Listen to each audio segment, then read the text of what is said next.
Now, the university is investigating the incident. The man who urinated on the desk has been suspended. Reporter Ronald Masinda joins us now from Stellenbosch. Ronald, thank you so much. You spoke actually to Babalwa Ndyawana just a few moments ago.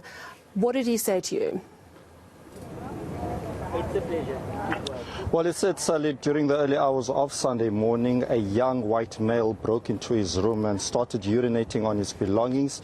When he asked him what he wanted there, the man just told him that he must leave him alone and that he just continued. And then Babalo was the one who was actually filming the whole thing taking place.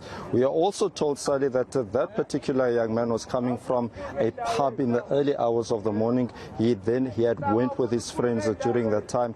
And Babalo's, what we heard was that he was willing to forgive the young man had he been given an apology, but the young man simply refused. What we're also hearing now is that the young man's belongings is still in his room.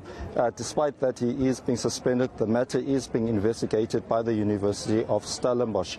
This is what Babalo had to say further. I'm still processing the whole thing, yeah, but I'm getting there bit by bit. We are being told that you, the one who actually have filmed this incident from taking place.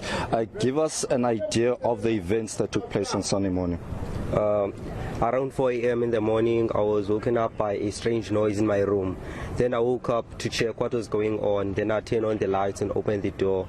And then I saw a strange white boy in my room, peeing in my desk, my study desk. There was a laptop and my books there. So I reached for my phone and then started recording. Before you recorded, was there any interaction, anything to suggest to Babalo this was racially motivated? Did he make any remarks to that effect? No. I mean, that's really interesting because there was lots of talk that on the video you can hear the white person saying, oh, I'm doing this because you're black. But actually, if you listen to the video, it's almost impossible to make out anything. Certainly that's what we've been going through in the newsroom this morning. But there's a very strong sense from many people that this absolutely is racially motivated. The ANC is there in support. Do they believe this is a racially motivated act, Ronald?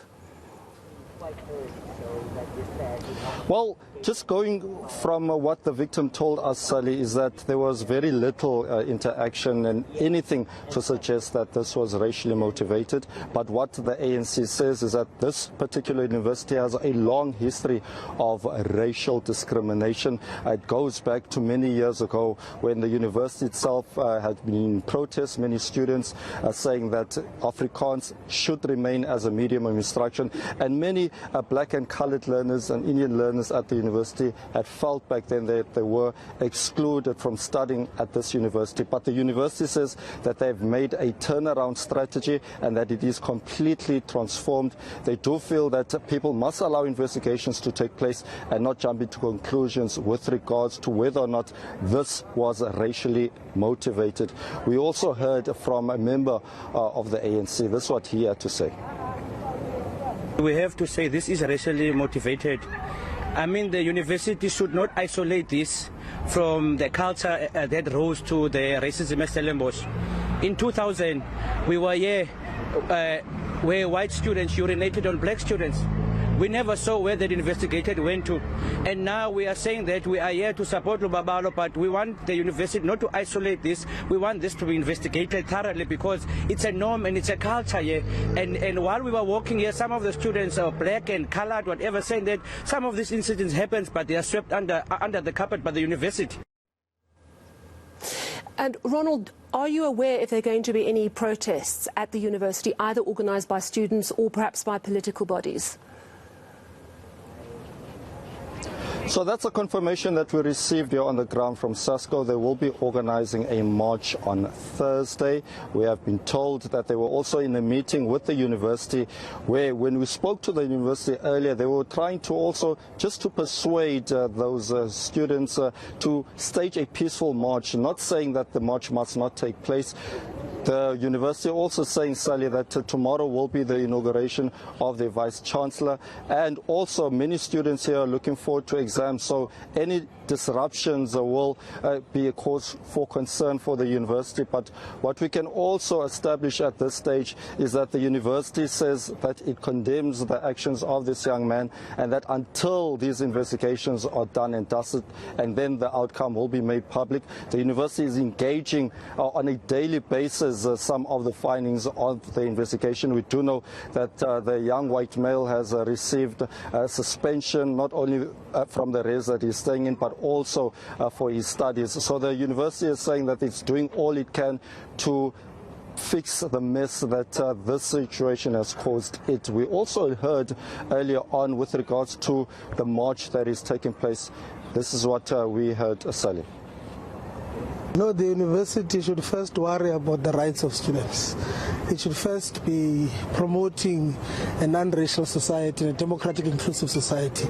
It should be condemning the brutal, racist and bigotic act by that imbecile that chose to break into a room of an innocent student and urinate over his study material and in his room. That should be the primary thing that we should all be uniting against, not any protests that are, by the way, shining a necessary message in society that racism or acts of breaking and entering and violating other people's rights have no place in the South Africa we're building. That's what the university should be far worried about. It's very interesting, Ronald, that the student who was violated is saying there was no racial slurs traded or anything like that, and yet the context and the information we're getting of the context is there's a great deal of concern, of tension between black and white students. But the story is very much developing. Thank you for bringing us those vital aspects of it. That's our reporter in Stellenbosch, Ronald Masinda. Meanwhile, Babalo Ndwa Ayana's father is urging Stellenbosch to take strong action. He says the white student has not yet shown any remorse. I'm in the Eastern Cape and my son is in the Western Cape, and all, you know, once such things happen, you would want to be by your child's side immediately. And yeah, that's the feeling, the initial reaction that I had. And I appreciate all the attention that this incident has garnered. Hopefully we will shed light and poke the institution to deal with these incidents decisively from now moving forward.